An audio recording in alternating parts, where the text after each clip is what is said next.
네, 오늘의 해피엔딩 프로젝트 세 번째 시간입니다. 성도의 장례라는 주제로 함께 말씀을 나누겠습니다.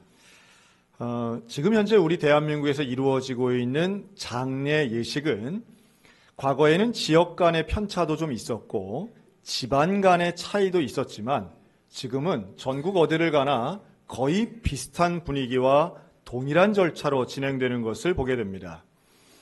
우리가 소위 말하는 전통 장례 예법이라고 하는 것은 고려시대 때부터 내려오는 가례법과 조선시대의 유교적 전통 그리고 일제강점기를 거치면서 일본의 문화풍습이 들어온 것이 혼합되어 있다 이렇게 볼 수 있습니다. 그래서 이런 걸 왜 하지? 이게 왜 필요하지? 사실은 일일이 고민하고 따지는 과정을 우리는 생략하기 일쑤인데요. 그런 면에서 어떤 이렇게 해야 된다, 장례는 이렇게 해야 된다고 이야기하는 소위 집안마다 있는 전문가 같은 분들도 사실은 정통과는 거리가 멀 때가 많습니다. 제가 이렇게 대화하다가 예를 드는 분들이 있습니다. 평소에는 잘 못 보다가 장례 때 나타나는 큰아버지들이 계십니다. 그러면 그분들이 에헴하면서 이렇게 해야만 된다라고 하며 상주나 혹은 자녀나 배우자가 원하는 것이 아닌 엉뚱한 방향으로 꺾어내는 집안의 어른들이 있을 때가 있는데요.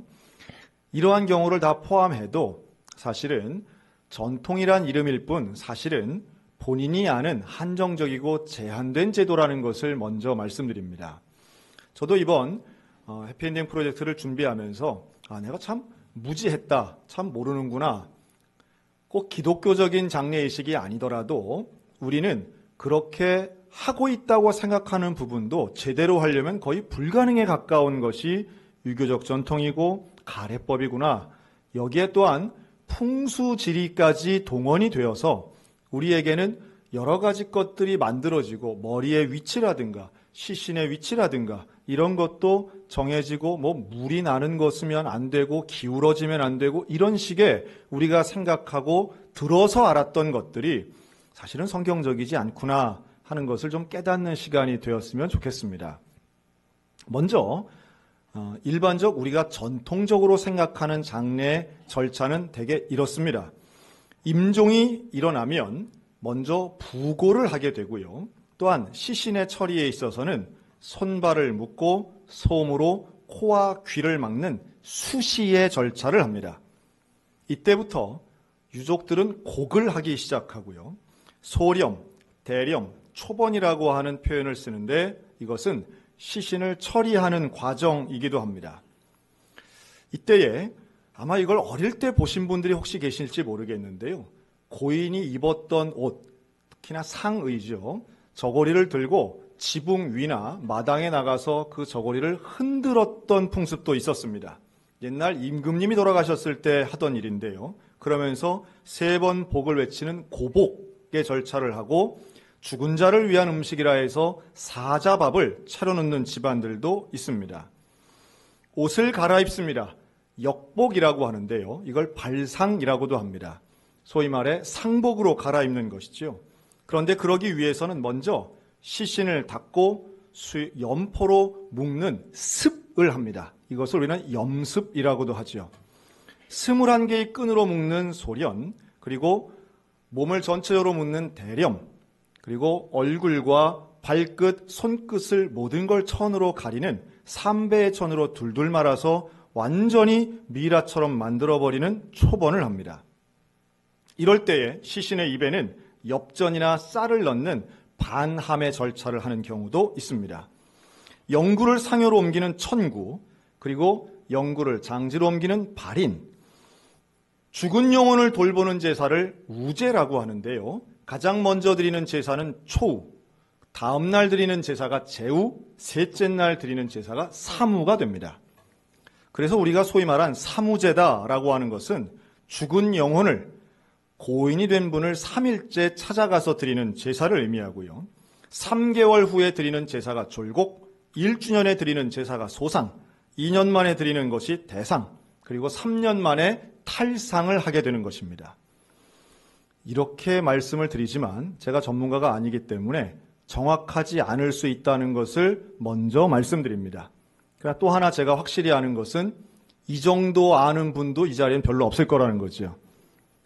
이걸 알아야만 되느냐라고 하면 저는 다들 몰랐으면 좋겠습니다. 그러나 반드시 장례가 시작이 되면 이런 내용들을 가지고 분란을 일으키고 갈등을 일으키는 분들이 있는 집안이 제법 많기 때문에 먼저 말씀을 드리는 거죠. 장례의 방법은 종교마다, 지역마다, 시대마다 달라집니다. 또한 시대에 따라서 변천되는 장례 절차의 변화 속도는 대한민국만큼 빠른 나라가 있을까 싶습니다. 그 중에 아주 대표적인 것 하나가 바로 매장에서 화장이 된 것입니다. 이런 것들을 생각해 보면 그 화장을 할 때에 어떻게 이렇게 인식 변화와 실제 삶의 변화가 일어날 수 있었을까? 물론 여기에는 신념의 변화가 있습니다. 또한 합리적인 변화도 있었습니다. 즉, 좁아터진 국토에 무덤으로 가득 채울 일이 있느냐? 아마 이런 표 보셨을 겁니다. 사람들이 설득이 되지요. 그리고 지도자급에 있는 분들이 모범을 많이 보이셨습니다. 하지만 제가 개인적으로 볼 때 매장이 화장되고 또한 최근 제사 문화가 옛날 같지 않게 수적으로, 양적으로, 질적으로 축소되고 있는 가장 근본적인 이유는 제 개인적인 의견입니다. 그것은 바로 편리성입니다. 사람들은 더 이상 힘들게 준비하고 음식을 마련하고 옷을 기워 입고 곡을 하고 시간을 투자하는 것에 부담을 느끼는 시대에 우리가 살고 있는 것이죠. 자, 그런데 그런 가운데에 장례를 왜 하느냐가 더욱 중요하겠죠. 장례식의 방식이나 기간은 변할 수 있겠으나 장례의 목적과 이유가 더욱 중요하다 생각합니다. 그래서 오늘 제가 여러분들에게 굳이 이 강단하고는 좀 어울리지 않는 관을 한번 놔봤습니다. 여러분 이거 너무 상처받지 마시기 바랍니다. 근조기와 관을 앞에 디스플레이를 해봤습니다. 아마도 관을 처음 보시는 분도 있을 수 있다 생각이 듭니다. 이 관은 수입품입니다. 코로나19가 시작하기 이전에 대륙에서 가져온 물건입니다. 어떤가요? 관이 생각보다 좀 초라하죠? 그리고 눈썰미가 있는 분들은 이게 직사각형이 아니고 위가 더 넓고 아래가 더 좁은 구조임을 알 수 있을 겁니다. 그 이유는 사람의 어깨 넓이가 발목보다 더 넓기 때문이죠. 마지막에 입관을 할 때 여러분 혹시 보셨는지 모르겠습니다. 그 입관할 때 대부분의 시신들은 꽁꽁 묶입니다. 소련이 21번의 끈을 가지고 묶는 반면 지금 우리들은 아주 모두가 비슷하죠. 수의를 입히고 그 입은 수의 위에 꽃신이라고 하는 신발, 또한 삼배로 만든 장갑, 얼굴에도 온갖 천과 머리끝부터 발끝까지 천으로 묶습니다. 시신을 꽁꽁 묶은 상태로 이 관에 집어넣습니다. 왜 묶어야 할까요? 수의는 왜 입어야 하나요? 여기에 대해 아시는 분들을 저는 별로 못 봤습니다. 그리고 이것을 선호하는 분들도 별로 못 봤습니다. 합리적인 이유와 또한 조금 이해할 수 없는 이유가 여기에는 있더라고요. 합리적인 이유는 과거에는 운구의 거리가 멀었기 때문에 관 안에서 시신이 움직이거나 돌아눕거나 또는 시신이 부딪히는 것을 원하지 않았던 이유도 분명히 있었습니다. 그러나 또 하나 좀 믿기 힘든 이야기이긴 한데요. 매장을 했던 이유와 비슷한데 질병 때문에 돌아가시는 분들을 서둘러 매장을 하다 보니 이 무덤 안에서 나오시던 분들도 있더라는 거예요. 완전히 사망이 안 됐던 거죠. 그러나 또 하나 중요한 시각이 있습니다. 이건 바로 죽으면 죄인 취급을 하는 시각입니다. 그래서 수의라고 하는 것도 이것을 목숨 숫자를 쓰는 수의를 최근에는 그렇게 표기하지만 일제강점기 때에 조선시대 때는 수의를 입지 않았다고 합니다. 일제강점기 때에 수의 문화가 생길 때는 이건 명백한 죄수가 입는 옷이라는 거예요. 그래서 이 부분은 죽은 자는 결국 죽는 것 자체가 참으로 흉한 일이고 이것은 왠지 보아서도 또는 만져서도 안 되는 나쁜 일로 치부했다는 겁니다. 그러다 보니 입관의 시간에는 어린아이를 보지 못하게 하고요. 시신 근처에 가지 못하게 하고, 분명히 며칠 전만 해도 나를 가장 사랑해 주신 할아버지였지만 돌아가신 할아버지의 시신을 보지 못하게 하는 문화는 전 세계적으로 많지 않다라고 하는 겁니다. 그런데 우리는 고인이 된 분을 볼 수도 없게 하고 만질 수도 없게 하고, 그리고 아예 시신까지 꽁꽁 싸매어서 이 관 안에 집어 넣더라는 거죠. 여러분, 여기에 우리가 한번 생각해 볼 필요가 있습니다. 우리가 이 시신을 통해서 입관하고 모두가 슬퍼하는 가운데 지금은 아예 유리를 통해서 그 입관을 볼 수 있도록 대부분의 장례식장이 만들어 놓았습니다. 과거에는 목사님들이 많이 하셨죠. 그리고 가정에서 가족들이 했습니다. 지금은 아무도 그 시신을 만지지 않습니다. 조금 시각을 바꿔야 됩니다. 여러분, 시신은 흉한 것도 아니고 터부시할 이유도 없습니다. 그리고 더더군다나 향을 피우는 행위는 지금 우리가 빈소에는 시신이 없는 상태로 장례를 드립니다. 향을 피울 만한 이유가 전혀 없습니다. 냄새가 전혀 나지 않는, 아예 시신이 없는 곳에서 하면서도 향을 피운다는 것은 비합리적인 일입니다. 이런 여러 가지 일들, 장례의 절차와 순서는 바뀌어야 함에도 불구하고 변화하지 않는 이유가 뭘까라고 할 때 저도 오랫동안 고민해 봤습니다. 이것을 1대1로 만나 이야기하면 여기에 대해서 절대 불가를 얘기하시는 분들은 별로 없어요. 하지만 가족 안에 기독교식 예식을 거절하는 제일 큰 이유 중에 하나는 바로 가족 간의 갈등입니다. 타종교인이 있을 수 있고 또는 기독교에 대한 반감을 가지고 있는 분들도 제법 있을 수 있습니다. 그렇기 때문에 좋은 것 알지만 분란을 일으키기 싫어서 결국 결론은 어떻게 나느냐 하면 남들 하는 대로 우리도 한다. 혹은 장례식장이나 병원, 장례 지도자가 이야기하는 대로 하는 것이 지금의 대부분의 현실이라는 거죠. 그런 면에서 장례식을 왜 하는가, 그리고 어떻게 하는가에 대해 오늘 좀 말씀을 드리고 싶습니다. 여러분, 장례식은 왜 할까요? 장례식을 우리 기독교인들이 장례식하는 이유는 세 가지로 볼 수 있는데요. 첫째는 생명의 주관자이신 하나님 앞에 인간의 한계를 깨닫고 우리를 구원해 주신 예수 그리스도를 바라보는 것이 장례의 목적입니다. 다른 말로 한다면 구원의 확신을 깨닫는 것이 장례의 목적입니다. 장례는 죽은 자를 위한 것이 아니라 산 자를 위한 것입니다. 그곳에 죽은 자의 영혼은 있지 않습니다. 유족들을 위한 것이죠.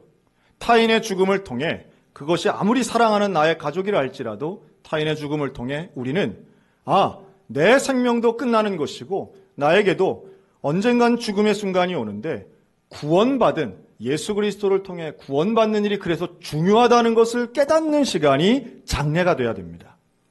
그래서 좋은 장례의 설교는 결국 예수님을 알게 하는 것입니다.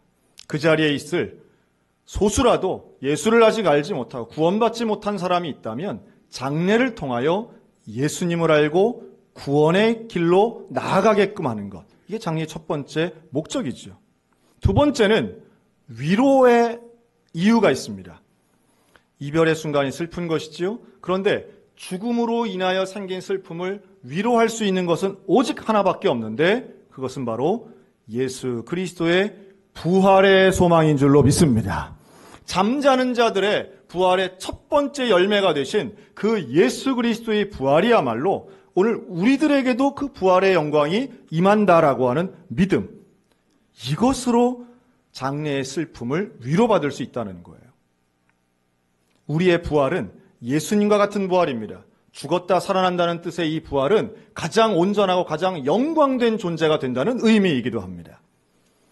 여러분, 우리에게 수많은 장례들이 경험될 수 있지만 그 장례를 통해서 부활의 소망을 바라보고 위로받는 저와 여러분들 되시기를 축원합니다. 그리고 마지막 세 번째는 이 장례를 통한 유족들이 결국은 나머지의 삶을 어떻게 살아가야 되느냐라고 하는 겁니다. 고린도전서 15장 58절 마지막 절이죠. 더욱 견실하며 흔들리지 말며 항상 주의 일에 더욱 힘쓰는 자가 되라. 너희 수고가 주 안에서 헛되지 않은 줄 알미라. 사도 바울의 가르침은 명확합니다. 살아남은 사람들이 해야 할 일은 분명한데 항상 주의 일에 더욱 힘쓰는 자가 되라고 말씀하죠. 다시 말해 장례를 통해 유족들은, 살아있는 자들은 나의 남은 삶을 어떻게 살아가야 할까를 결단하는 시간이 되어야 된다는 겁니다. 그리고 그 삶은 사명을 따라 살아가는 삶이 되는 것이죠. 항상 주의 일에 힘쓰는 자가 되도록 유족들이 하나 되고 한 마음으로 서로 격려하고, 그리고 앞으로 부활하여 천국 가서 하나님 만나는, 그리고 내 사랑하는 돌아가신 분을 만나는 그 시간까지 나는 사명에 충실하게 살겠다. 여러분, 이걸 결단하는 기간이 장례인 것이죠. 그럼에도 불구하고 그러한 장례의 절차가 가족 간의 갈등이나 혹은 의견 차이 때문에 잘 일어나지 않을 때도 분명히 있습니다. 여러분, 그 문제를 어떻게 해결할까요? 제가 오늘 하나만 제안하려고 합니다. 가족 간에 일어날 수 있는 의견 충돌과 불화를 최소화하거나 없앨 수 있는 유일한 방법은 바로, 그럼 저를 따라해 주시기 바랍니다. 내 장례는 내가 결정한다.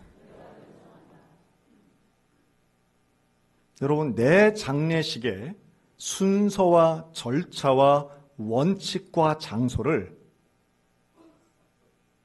내 스스로의 의견을 피력하실 수 있었으면 좋겠어요. 그래서 그것을 오늘 주보 5면에 예시해 놓았습니다. 이것을 기독교식 천국 환송 사전 의향서라고 제목을 붙였습니다. 우리가 지난주에 연명 의료 사전 의향서가 있었던 것처럼 장례식에 대한 사전 의향서입니다. 여기에 원칙은 이렇습니다. 나는 그리스도인이다. 내가 이 세상을 떠나는 날은 천국으로 입성하는 영광스러운 날이다. 이에 천국으로 가는 장례 절차와 예식이 이렇게 진행되도록 다음과 같이 당부한다. 첫째, 나는 믿음으로 의인된 거룩한 하나님의 자녀다.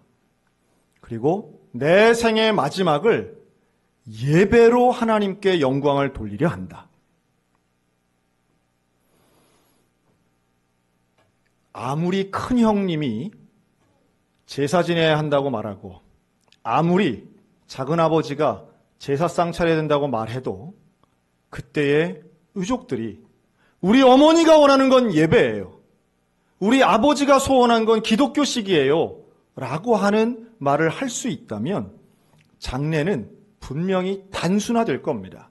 그리고 쓸데없는 갈등과 고민과 어려움이 훨씬 줄어들 것입니다. 나의 장례에 대해서 미루어 놓거나 혹은 외면하거나 알아서 하겠지가 아니고 내 장례를 이렇게 예배로 드려달라고 하는 명확한 의사표시를 하셨으면 좋겠다는 말씀이에요. 그리고 3번, 다시 부활할 잠자는 자이기에 얼굴, 손발, 나의 온몸을 묶지 않았으면 좋겠다. 나는 목사님이 주례 하는 기독교식 예식을 원한다. 여러분, 이 부분은 제가 목사이기도 하지만 사실은 장례를 하다 보면 많은 것을 결정해야 됩니다. 슬퍼할 겨를이 없습니다.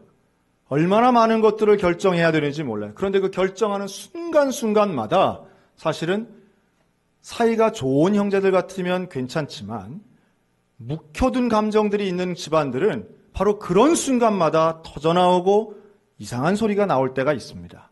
여러분, 그때에 바로 객관적인 주례자, 장례식을 집례하는 주례자에게 의견을 물을 수 있다면 훨씬 정리될 수 있다는 취지의 말씀인 겁니다.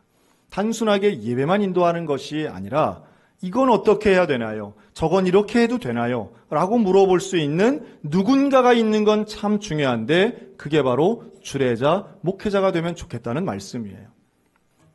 우리들이 원하는 기독교적인 예배를 드리고 하나님 앞에 온전하게 천국 가는 과정에서 목회자가 할 수 있다면 그것 또한 의미가 분명히 있다라고 하는 거죠. 곡을 하지 말고 찬송가 틀어주기 바란다. 그리고 이제 세 번째, 장식 및 의복에서 이런 말씀을 드리고 싶어요. 어디를 가나 사실은 이 장례용품 세트가 준비되어 있는 것처럼 가면 아주 편리하게 제공이 됩니다. 그런 가운데 뭐가 있냐면 위패가 있습니다. 여러분, 위패는 명백하게, 물론 거기에 십자가를 그리고 이름을 쓰기 때문에 우리가 거부감 없이 이걸 사용하곤 하는데요. 위패는 명백한 위령을 위한 것입니다. 그곳에 영원히 온다는 것을 전제하여 그분의 이름을 쓰는 거예요. 그래서 그 의미를 우리가 좀 알면, 할 수 있다면 위패가 아닌 명패를 쓰면 좋겠다 하는 이야기고요. 또 수의 대신 평소에 입던 옷을 입도록 해주기 바란다. 결정할 수 있겠죠. 수의를 입지 말라는 뜻은 아닙니다. 입을 수도 있고 이렇게 할 수도 있다는 말씀을 드립니다. 향을 피우지 말고 꽃으로 사랑의 마음을 표해주기 바란다. 꽃장식은 가장 작게 만들어주기 바란다. 제사상 차리지 말고 주류를 사용하지 않기 바란다.